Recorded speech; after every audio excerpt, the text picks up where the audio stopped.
Welcome back to the class, students. Today we are going to have our 9th lecture from the chapter Atoms in Nuclei. Students, in the last video we discussed about the nuclear forces, the forces which are responsible for holding the nucleons inside the nucleus. Its properties we have discussed at length, and today we are going to discuss the binding energy. We'll definitely do binding energy per nucleon, and then we'll study the binding energy per nucleon curve in today's lecture. So as far as your examinations are concerned, this topic is very important. So please do follow this, do watch this video carefully, and with a little bit of understanding and mathematics, you people will be able to do the questions which are going to be asked in the examination from this topic. This topic is not a difficult one. This is very simple topic, binding energy, all theoretical and a little bit of mathematics, and you people will be able to answer the questions asked during the exams. So let's start with the binding energy. What is binding energy? As we have done in our previous lecture, that the nucleons are tightly held inside the nucleus in spite of the strong electrostatic force of repulsion between the nucleons. So this led the scientists to think over that there must be some force inside the nucleus between the nucleons which is attractive in nature, so that it overcomes or it counteracts the repulsive forces, because of which the nucleons are tightly held inside the nucleus and they are not moving apart from each other. So the stability of the nucleus we will discuss in the later topics in this chapter only. I will tell you that what are the factors which are responsible for the stability of the nucleus. But nuclear forces, as far as nuclear forces are concerned, we have already discussed that nuclear forces are mostly attractive, and with the decrease in distance beyond RO, that is 0.8 Fermi, they become repulsive. But at 0.8 Fermi, at 0.8 Fermi, the nucleons have, we have done this, the nucleons have least potential energy.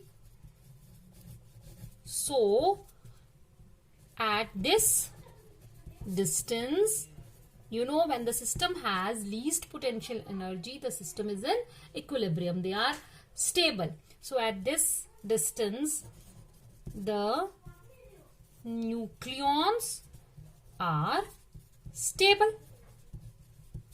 Okay? At 0.8 Fermi, the nucleons have least potential energy. So at this distance, the nucleons are stable. Okay? Clear हुआ? So, to remove the nucleons apart from each other and bring to infinity, they need energy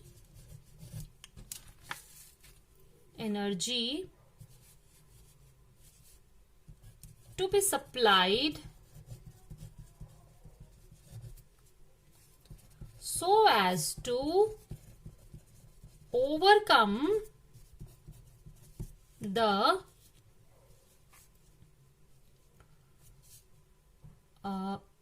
negative potential energy. ठीक है, क्या है ये? बहुत simple concept है, हम लोग पहले भी पढ़ चुके हैं एटम वाले केस में भी, कि एट 0 पॉइंट, अब ये पहले जब हमने पढ़ा था आयोनाइजेशन एनर्जी और आयोनाइजेशन पोटेंशियल, तो उसमें मैंने आपको बताया था कि electron has to be removed from the shells, and वहां पे जो फोर्स ऑफ अट्रैक्शन थी वो थी between the nucleus and the electrons. यहां पर हम अब बात कर रहे हैं, इसमें एटम की बात नहीं हो रही है, इसमें इलेक्ट्रॉन्स कहीं पर भी नहीं है, इसमें जो बात हो रही है that is about the nucleus and the nucleons. अब जो न्यूक्लियॉन्स हैं वो न्यूक्लियस के अंदर टाइटली बाउंड है और एक ऐसा डिस्टेंस आता है, that distance is 0.8 Fermi, eight which the nucleons have the least potential energy, and we know that when the system is having least potential energy it is in the most stable state. The nucleons are in most stable state we can say here. तो जब कोई system stable होता है तो उसको अलग करना, अगर 2 पार्टिकल्स का सिस्टम है तो दोनों पार्टिकल्स को अलग करना बहुत मुश्किल होता है। तो आप तभी उन दोनों पार्टिकल्स को एक दूसरे से अलग कर सकते हैं, तभी उनको इन्फिनिटी पर ले जा सकते हैं, उनमें से एक को उठा के इन्फिनिटी पर ले जा सकते हैं, जब आप उतनी नेगेटिव पोटेंशियल एनर्जी के बराबर पॉजिटिव एनर्जी जो है वो बाहर से सप्लाई करो। तो बस यही है। सो यहां पर क्या हो गया कि वो जिस एनर्जी से बाउंड है उसे हम कहते हैं बाइंड, यही है वो बाइंडिंग एनर्जी, जिस एनर्जी से वो आपस में टाइटली बाउंड है। So what is now binding energy? Binding energy is defined as the energy which is to be supplied to bring the nucleons apart to infinity. मतलब उनको इनफिनाइट डिस्टेंस पर ले जाने के लिए जो एनर्जी आप सप्लाई करोगे that energy is known as binding energy, and that energy is equal to the energy at which they are in the most stable state.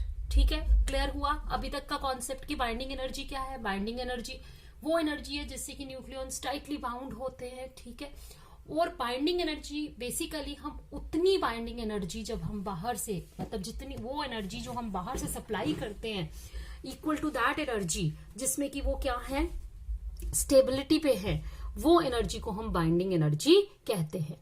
तो basically binding energy is the energy to be supplied. ठीक है, binding energy is the energy to be supplied. हम जो energy supply करेंगे उनको nucleons को separate करने के लिए उसे हम बाइंडिंग एनर्जी कहेंगे। एंड वो एनर्जी किसके बराबर होगी? वो एनर्जी होगी जिसमें आपके न्यूक्लियॉन्स सबसे ज्यादा स्टेबल स्टेट में होंगे, और वही एनर्जी क्या होती है? Binding energy. मीन्स हम इसको ऐसे भी कह सकते हैं, binding energy is the energy which is responsible for binding the nucleons together, and if you supply this much energy from outside we can take the nucleons at an infinite distance apart. ठीक है, तो अब question आता है कि ये binding energy आती कहां से है? ठीक है, न्यूक्लियस के अंदर ये बाइंडिंग एनर्जी कहां से प्रोड्यूस होती है? तो दिस इज वेरी इंपॉर्टेंट कि बाइंडिंग न्यूक्लियस के अंदर अगर न्यूक्लियॉन्स जो हैं वो क्लोजली पैक्ड हैं और उनके अंदर वो स्टेबल स्टेट पे है, उस समय उनके पास मिनिमम पोटेंशियल एनर्जी है, तो वो एनर्जी जो इन दोनों को, इन न्यूक्लियॉन्स को आपस में बांधे हुए है, बाइंड किए हुए है, उसका ओरिजिन क्या है? बाइंडिंग एनर्जी का ओरिजिन क्या है? तो बहुत साइंटिस्ट ने बहुत सारे एक्सपेरिमेंट्स किए, और वो एक्सपेरिमेंट्स क्या थे कि उन्होंने देखा कि जो न्यूक्लियस है, nucleus is made up of, nucleus is made up of nucleons। सबको पता है, ठीक है, nucleus is made up of nucleons.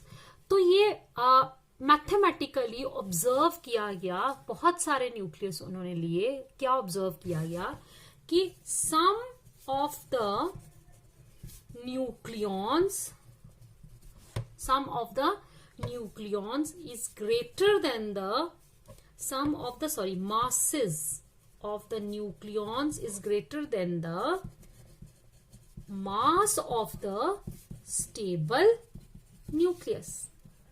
देखो न्यूक्लियस किससे बना है? सपोज मैंने ये बनाया nucleus, nucleus is made up of neutrons and protons.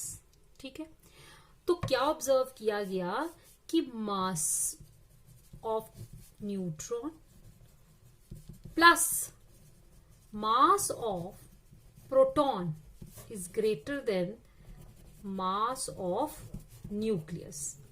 मतलब न्यूक्लियस किससे बना है? न्यूट्रॉन्स और प्रोटॉन्स की बाइंडिंग से, उनके जुड़ने से न्यूक्लियस बना है।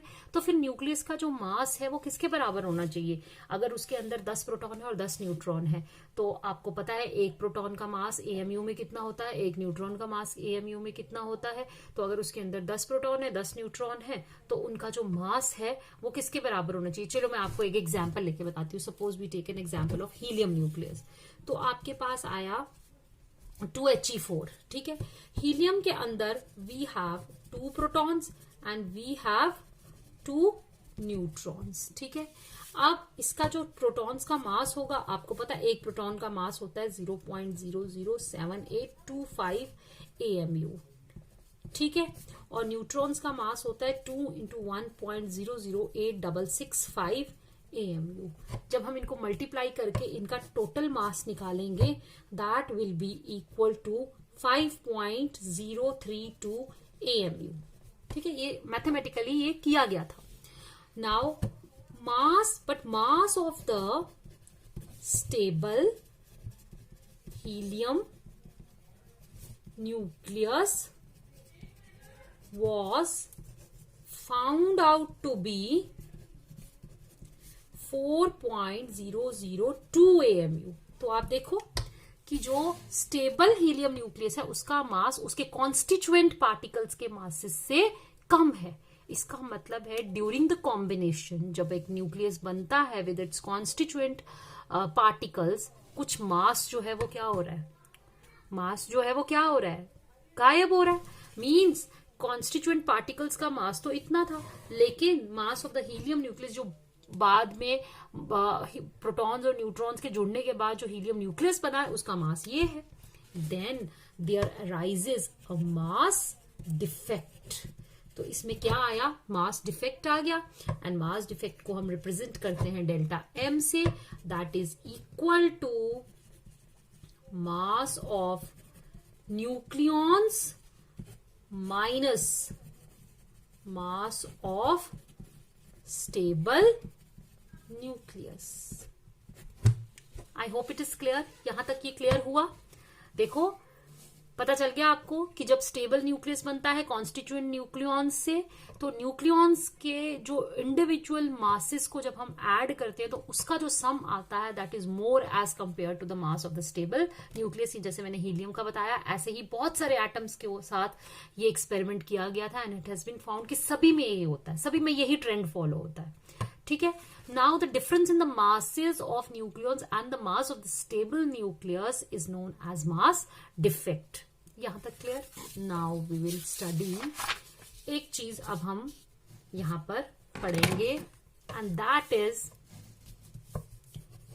मास एनर्जी इक्विवेलेंस, ठीक है।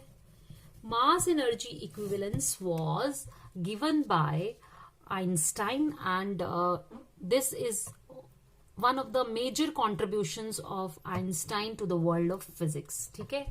तो आइंस्टाइन ने कहा था कि इस वर्ल्ड में, इस not only world, in this universe the mass and energy are according to this, ठीक है मैं लिखती हूं, अकॉर्डिंग टू दिस मास and energy are inconvertible। उसका मतलब क्या है कि if the mass m0 disappears, it appears in the form of energy which is given by the relation E is equal to m0c²। क्या मतलब है कि अगर हमारा m0 मास जो है वो कहीं पर डिसिपेयर हो रहा है तो मास कन्वर्ट हो रहा है एनर्जी में, और वो एनर्जी हम किस रिलेशन से कैलकुलेट कर सकते हैं? E is equal to m0 c square, where c is equal to the speed of light and it is 10 raised to power 8 meter per second. Now we will calculate the energy which is released when the mass of 1 AMU is disappeared. ठीक है, फिर उसके बाद हम आगे further proceed करेंगे. So if we take m0 equal to 1 AMU, ध्यान से देखिएगा, and C all of you know it is equal to 3 into 10 raised to power meter per second. तो मेरे पास E किसके बराबर आएगा? 1 AMU multiplied by 3 into 10 raise to power 8 का square. Now all of you know कि 1 AMU जो है, बिकॉज यहां पर अगर मैं एनर्जी जूल्स में निकालना चाहूंगी तो मुझे AMU को kg में कन्वर्ट करना है, ऐसा यूनिट्स में लाना है. तो AMU हमने किया हुआ है, that is equal to 1.6 into 10 raise to power -27 kg. ठीक है, ये हमने ऑलरेडी पहले से फाइंड आउट किया था. तो मैंने इसकी जगह लिखा 1.6 into 10 raise to power -27 kg into 3 into 10 raise to power 8 का होल स्क्वायर. अब आप देखो, जो एनर्जी इस वैल्यू को कैलकुलेट करके आएगी that will be in joules. ठीक है, जो एनर्जी निकलेगी वो किस में निकलेगी? जूल्स में. Now if we have to calculate the energy in electron volt, अगर मुझे इलेक्ट्रॉन वोल्ट में कन्वर्ट करना है तो आपको पता होगा कि 1 इलेक्ट्रॉन वोल्ट किसके बराबर होता है?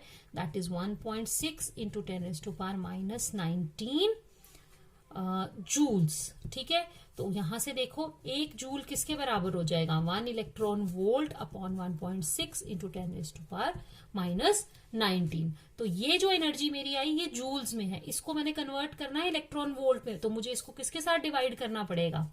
इसको अगर मैं 1.6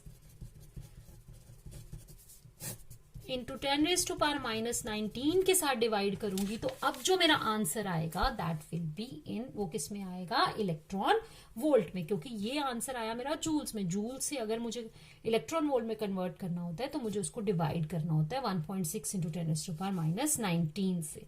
अब अगर मैं इसको पूरा कैलकुलेट करूंगी तो जो मेरा आंसर आएगा that will B 931.5 mega electron volt. Mega electron volt का मतलब होता है 10 to the power 6 electron volt. तो डोंट गेट कंफ्यूज्ड. ठीक है, मींस कि अगर मेरा एक AMU मास जो है वो डिसअपियर होता है तो उसके बदले में जो एनर्जी जिसमें वो कन्वर्ट होता है तो कितनी एनर्जी रिलीज होती है? 931.5 मिलियन इलेक्ट्रॉन वोल्ट. तो यहां से आपने एक चीज नोट की कि 1 AMU is a very small mass. 1 AMU जो है वो बड़ा स्मॉल मास है. कितना होता है वो? 1.6 into 10 raise to power -27 kg. इसका मतलब है कि थोड़ा सा भी मास अगर कन्वर्ट होगा तो वो, थोड़ा सा भी मास अगर डिसअपियर होगा तो वो बहुत ज्यादा एनर्जी प्रोड्यूस करेगा, वो बहुत ज्यादा एनर्जी रिलीज करेगा. यही रीजन है कि जो हमारी न्यूक्लियर एनर्जी है इट इज आप कह सकते हो कि न्यूक्लियर एनर्जी इतनी ज्यादा प्रोड्यूस होती है कि आज पूरे वर्ल्ड का कंसर्न जो है वो न्यूक्लियर एनर्जी के साथ है. बिकॉज न्यूक्लियर एनर्जी को, जो न्यूक्लियर एनर्जी मींस जो एनर्जी इन न्यूक्लियर रिएक्शंस में प्रोड्यूस होती है, थोड़े सा भी मास के डिफेक्ट होने से, थोड़ा सा भी मास का डिफरेंस होने से lot and lots of energy is produced inside the nucleus, and if this energy is used in the destructive way it can cause havoc to the world, and if it is used in a constructive way it can do wonders for the humanity.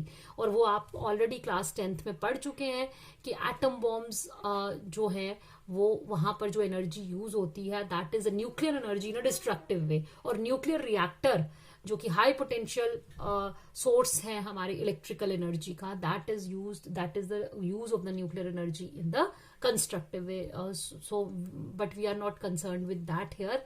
I am just giving you an example कि देखो कितनी large amount of energy जो है वो जरा से 1 AMU मास के convert होने से प्रोड्यूस हुई है.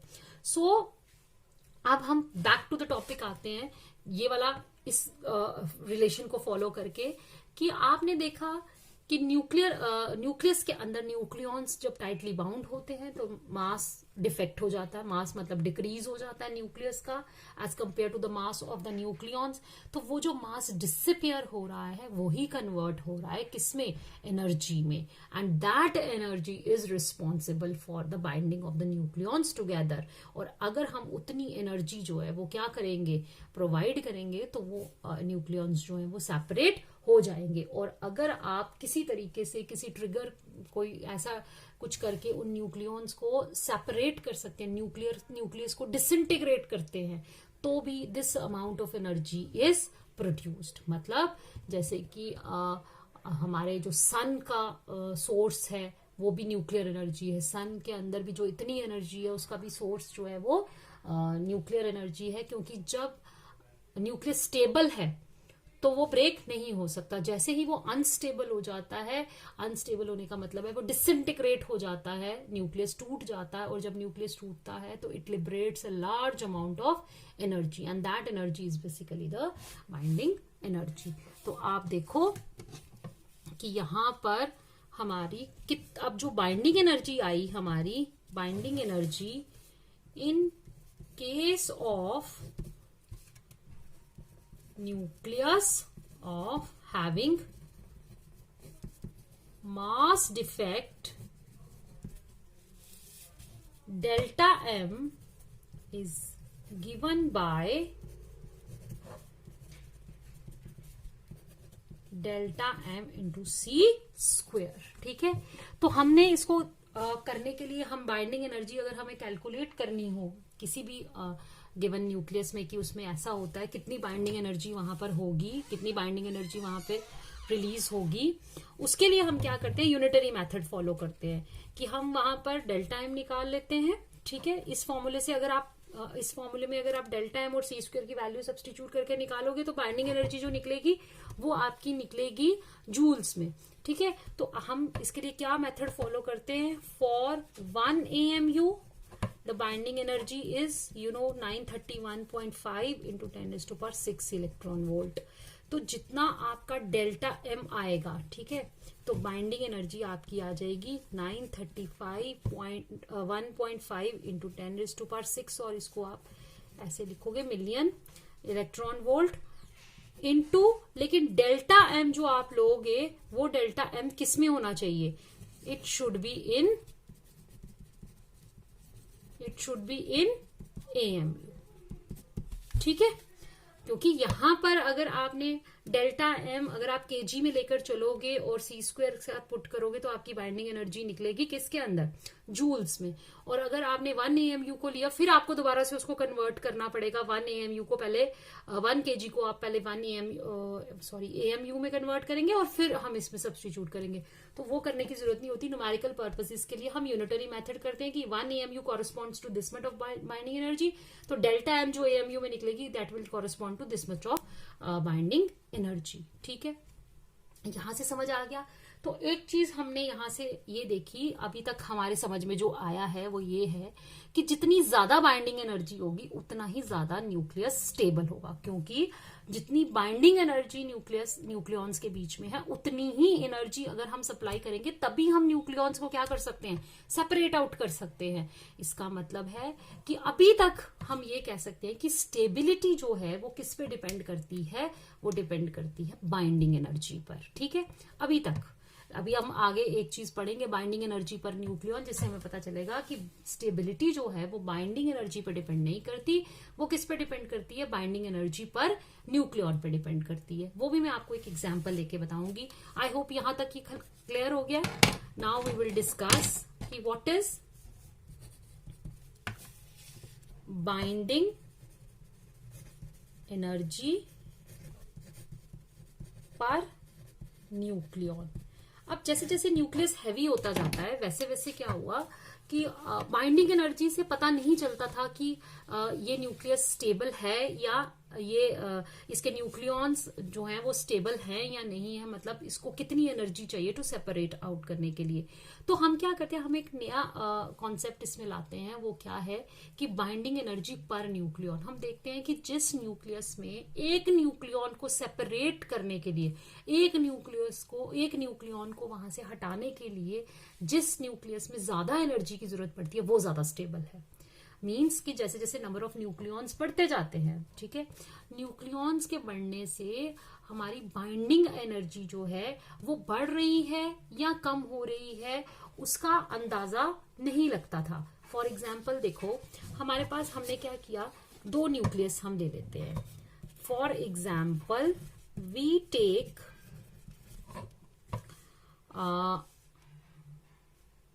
आयरन, ठीक है,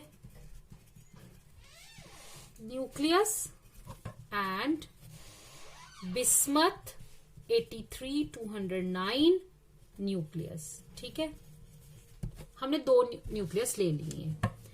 तो binding energy of iron is equal to, iron की जो बाइंडिंग एनर्जी आती है वो आती है 492.8 मिलियन इलेक्ट्रॉन वोल्ट, ठीक है। और बाइंडिंग एनर्जी ऑफ बिस्मथ अगर हम देखें तो वो आती है 1640 मिलियन इलेक्ट्रॉन वोल्ट। अभी तक का जो ये डाटा है, इस डाटा से आप क्या प्रेडिक्ट कर सकते हो? ये प्रेडिक्ट कर सकते हैं कि आयरन की बाइंडिंग एनर्जी कम है और बिस्मथ की बाइंडिंग एनर्जी ज्यादा है, इसलिए आयरन जो है वो ज्यादा स्टेबल है एज कंपेयर टू बिस्मथ, ठीक है। But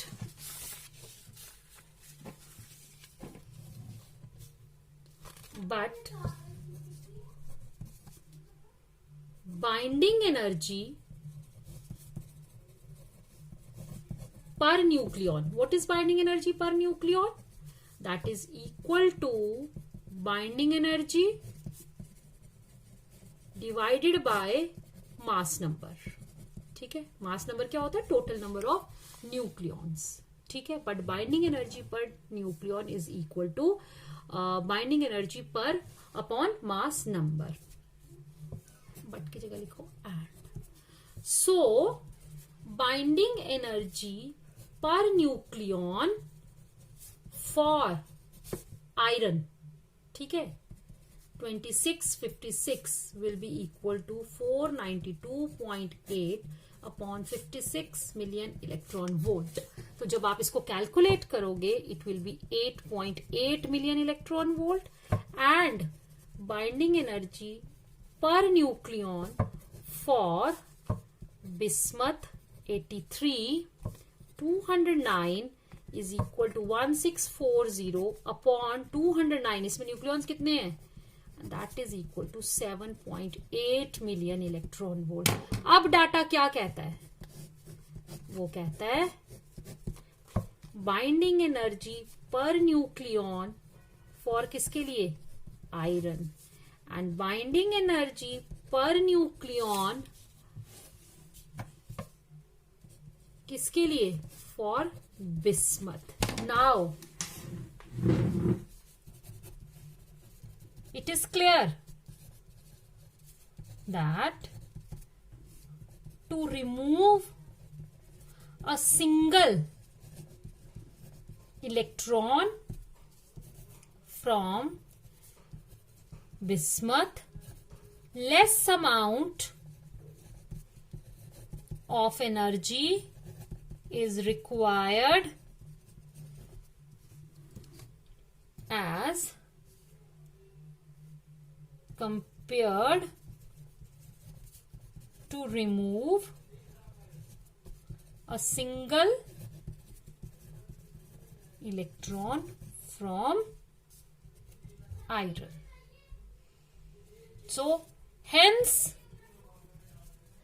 we can say that iron is relatively stable than bismuth. Therefore, binding energy per nucleon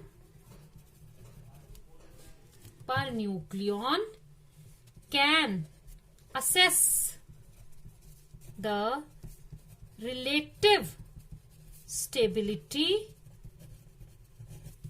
of a nucleus as compared with other nuclei.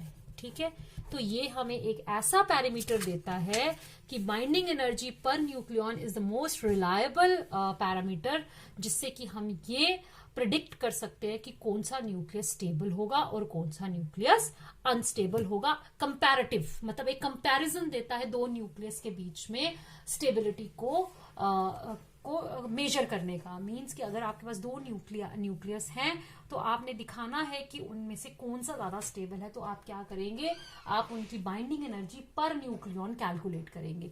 जिसकी बाइंडिंग एनर्जी पर न्यूक्लियन कम होगी वो वाला आपका जो nucleus होगा वो अनस्टेबल होगा, और जिसकी ज्यादा होगी वो वाला न्यूक्लियस आपका कंपैरेटिवली पहले वाले से ज्यादा स्टेबल होगा.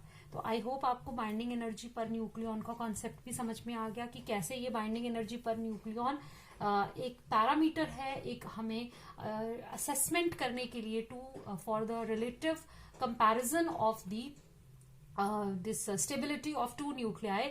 ये हमें एक पैरामीटर देता है. इससे हमें पता चलता है कि कौन सा न्यूक्लियस स्टेबल है और कौन सा न्यूक्लियस स्टेबल नहीं है, क्योंकि बाइंडिंग एनर्जी से ऐसा असेस नहीं हो सकता. हमने जैसे कि देखा कि बाइंडिंग एनर्जी, क्योंकि जैसे जैसे साइज ऑफ द न्यूक्लियस बढ़ता जाता है वैसे वैसे नंबर ऑफ न्यूक्लियॉन्स भी बढ़ते जाते हैं, और वैसे वैसे ही हमारी बाइंडिंग एनर्जी भी क्या होती है, वो बढ़ती जाती है. लेकिन बाइंडिंग एनर्जी बढ़ने के साथ साथ जरूरी नहीं है कि जिसकी बाइंडिंग एनर्जी ज्यादा हो वो जो आपका न्यूक्लियस है वो स्टेबल हो. जैसा कि हमने बिस्मथ के केस में देख लिया. बिस्मथ के केस में बाइंडिंग एनर्जी तो 1640 मिलियन इलेक्ट्रॉन वोल्ट निकली, लेकिन हम सबको पता है कि बिस्मथ जो है वो अनस्टेबल है. बिस्मथ जो है दैट इज नॉट स्टेबल. ठीक है, तो वो डिसइंटीग्रेट हो सकता है. तो ऐसे ही बिस्मथ के ऊपर जितने भी एलिमेंट्स हैं, बहुत सारे एलिमेंट्स हैं जिनमें स्पॉन्टेनियस डिसइंटीग्रेशन हो जाती है. मींस जो अनस्टेबल होते हैं वो अपनी ही इंटरनल फोर्सेस के कारण वो ब्रेक हो जाते हैं, क्योंकि वहां पर अभी मैं नेक्स्ट टॉपिक में आपको पढ़ाऊंगी कि स्टेबिलिटी ऑफ न्यूक्लियस जो है वो कैसे किस तरह से मेंटेन होती है, कैसे with the increase in the mass number the nucleus becomes unstable. But I hope कि अभी तक आपको बाइंडिंग एनर्जी पर न्यूक्लियन का कॉन्सेप्ट जो है वो यहां तक समझ आ गया होगा. Now we are going to start the most important part of this lecture today, और वो है जो एग्जाम में पूछा जाता है, एंड दैट इज, वो मैं यहाँ पे ड्रॉ करूंगी, curve of binding energy per nucleon curve. ठीक है, अब ये binding energy per nucleon curve हमने जब ड्रॉ करनी है तो मैं आपको सबसे इजी तरीका इसमें बनाकर देने वाली हूं. आपने एक इस तरीके से बुक्स में दिया हुआ है, बहुत आसान है, लेकिन जब हम बनाने बैठते हैं तो हमसे वैल्यूज गड़बड़ हो जाती हैं. आपने क्या करना है, एक्स एक्सिस के ऊपर हमने लेना है मास नंबर. ठीक है, और यहां पर वाई एक्सिस के अलोंग हमने लेना है बाइंडिंग एनर्जी पर न्यूक्लियन. ठीक है, आप देखो क्या करना है. यहां से हमने स्टार्ट करना है 0, 50, 100, 150 और 200. ठीक है, ये हमने पॉइंट्स ड्रॉ कर लिए. मैंने इसको रखा 50, यहां तक 100 है, यहां तक 150 है, यहां तक 200 है, और ये आ गया मेरा 250. बन गए. मास नंबर हमारा डिवाइड हो गया. हमने इक्वल इसमें ब्लॉक्स ले लिए हैं. अब हम क्या करेंगे, यहां पर बाइंडिंग एनर्जी के लिए 2, ये भी इक्वल, 4, 6, 8 और ये आ गया हमारा 10. ठीक है, तो अब मैंने क्या करना है, अब ये बन गया हमारा. सबसे आसान तरीका बता रही हूं आपको ड्रॉ करने का. अब आप क्या करो,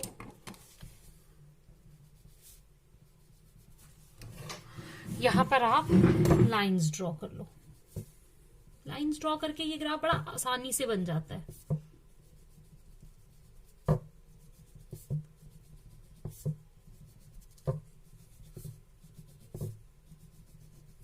ठीक है, अब मैं इन लाइंस को भी ज्वाइन करूंगी।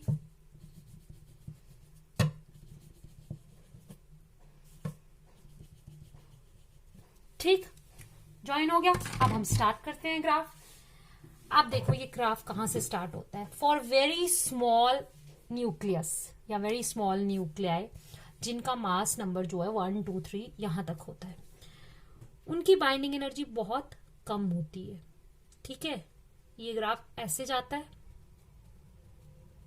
यहां पर ये पीक दिखाता है। ठीक है, और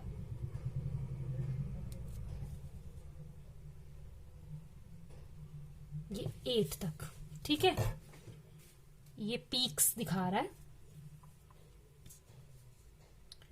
उसके बाद ये ग्राफ जो मैक्सिमम वैल्यू लेता है, अभी मैंने आपको बताया था कि मैक्सिमम वैल्यू कहां पर आती है हमारी 56 मास नंबर आयरन के लिए, और वो कितनी होती है 8.8, वो कहीं यहां तक होगी। ठीक है, तो ये ग्राफ हमारा 8.56 पर ये 8.8 यानी 9 से थोड़ा सा कम। ठीक है, अब 120 तक ये यहां तक आ गया। अब आप देखो ये आया मेरा 120 पर जाकर तक ये ऑलमोस्ट क्या है, कांस्टेंट। अभी मैंने आपको 209 का बताया था, जो हमने पीछे देखा कि 209 पे ये वैल्यू कितनी थी 7.8। तो यहां आ जाओ, ये 7.8 है अगर, तो 209 मेरा यहां कहीं आएगा। ठीक है, 209 यहां कहीं आएगा, तो मैं इस ग्राफ को सीधा इस पॉइंट पे ले आऊंगी। जुड़ गया। अब 234 पे जाके ये 7.6 हो जाता है, तो ऑब्वियसली फिर वो यहां आके ये जुड़ गया, ये बन गया हमारा ग्राफ। बहुत आसान है। आपने कैसे याद रखना है, आपने याद रखना है कि ये आ गया 1H1 1H2 1H3, इनके लिए ये बहुत लो वैल्यूज होती हैं बाइंडिंग एनर्जी पर न्यूक्लियर। ये आ गया मेरा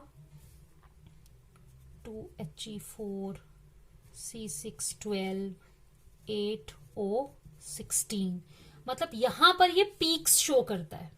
ठीक है, ये ग्राफ अब आप पहले ध्यान से देखो, और ये जो वैल्यू मेरी आई जो सबसे ज्यादा, इसको आप रिप्रेजेंट कर दोगे। ठीक है, अगर आपको ये 209 वाली, ये भी आप लिख सकते हो, क्योंकि ये तो हमने अभी की, तो हमें ये याद है। ठीक है, यहां पर ये 2-3 वैल्यूज जब आप लगाओगे तो आपको अपने आप ये क्लियर हो जाएगा। ये थोड़ा सा मुझे बस, ठीक है, ये इस तरीके से आपका ये ग्राफ बन गया। यहां पर ये जो पीक वैल्यूज आई हैं, मतलब इनके कुछ पीक वैल्यूज का मतलब है कि अपने नेबरिंग से इनकी वैल्यूज ज्यादा है। ये क्या डिपिक्ट करते हैं, ये अभी हमने यहाँ पर कंक्लूजन्स बनाने हैं। तो आपने देखा ये ग्राफ बनाना कितना आसान है। 50-50 के यहाँ पर हम पार्टीशंस देंगे, यहाँ पर 2-2 का देंगे, फिर ये ब्लॉक्स ज्वाइन कर लेंगे। यहाँ से हमारा 6 और 8 के बीच में हमने 3 पीक्स बनानी है। यहाँ देखो ये 6 और 8 के जो वो ग्राफ है उसमें हमने 3 पीक्स बनानी है। उसके बाद 56 पर हमने ये वैल्यू को मैक्सिमम कर देना है। उसके बाद 209 पर यहाँ तक 120 तक ये कांस्टेंट रहेगी, ग्राफ की स्लोप ऐसी आएगी। 209 पर इसकी वैल्यू हमने 7.8 करनी है, वो मार्क कर लिया, इनको ज्वाइन कर लिया, ये ग्राफ बन गया। अब कंक्लूजन्स जो हैं इस ग्राफ के हम यहाँ पर लिखेंगे और आपका ये 3 नंबर का क्वेश्चन तैयार हो गया। कंक्लूजन क्या आया कि binding energy per nucleon for light nuclei like 1H1, 1H2, 1H3 is small, कि जो छोटे छोटे न्यूक्लियाई हैं उनके लिए बाइंडिंग एनर्जी पर न्यूक्लियन कम है। एंड यू नो कि जिनकी बाइंडिंग एनर्जी पर न्यूक्लियन कम होती है, इट मीन्स वो क्या होते हैं, दे आर लेस स्टेबल। पहला पॉइंट ये आ गया हमारा। दूसरा पॉइंट आया, binding energy per nucleon for some elements in the low mass number region show peaks. ये देखो 0 से यहां 30 के बीच में ये क्या दिखा रहे हैं, binding for some elements in the low mass number region show peaks. For example 2He4, 6 carbon 12, 8O16. It means that they are, क्योंकि इनकी वैल्यू अपने नेबरिंग से क्या है, ज्यादा है, they are more stable than their neighbours. ठीक है, एक पॉइंट ये हो गया। अब binding energy per nucleon for iron is maximum, और वो कितना है, 8.8 million electron volt, which means it is the most stable nucleus. Clear? Then binding energy per nucleon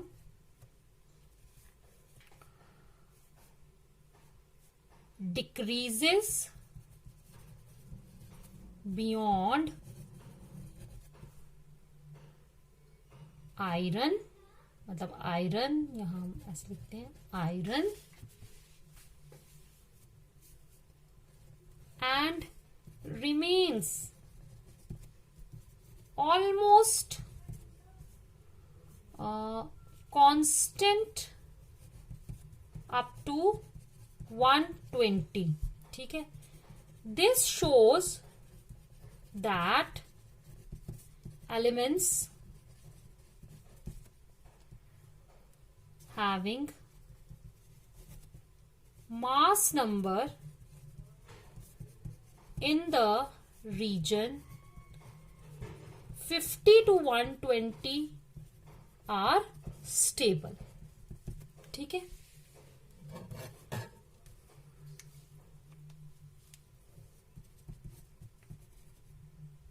with increase in mass number binding energy per nucleon, और इसकी जो average value है, are stable, having binding energy, average value of binding energy per nucleon equal to, यहां देखो ये 8.5 million electron volt तक इसकी average value, highest 8.8, लेकिन यहां तक ये 8.5 तक ये एवरेज वैल्यू रहती है। Then with increase in mass number आप देख रहे हो, binding energy per nucleon decreases and it becomes 7.8 million electron volt for bismuth and 7.6 million electron volt for uranium. This shows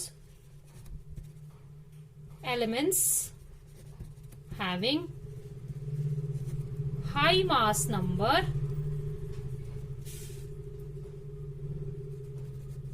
are unstable। ठीक है, क्योंकि binding energy per nucleon कम हो जाता है तो वो क्या बन जाते हैं, अनस्टेबल। ठीक है, अब हमें एक क्वेश्चन आता है कि आपने इसके बेसिस पे बताना है, एक्सप्लेन करना है nuclear fission and nuclear fusion के प्रोसेस को। तो हम यहां से बताएंगे कि what is nuclear fission and what is nuclear fusion. from this graph, it is clear that binding energy per nucleon for lighter nuclei is small, and hence they are unstable. ठीक है, so they combine together to form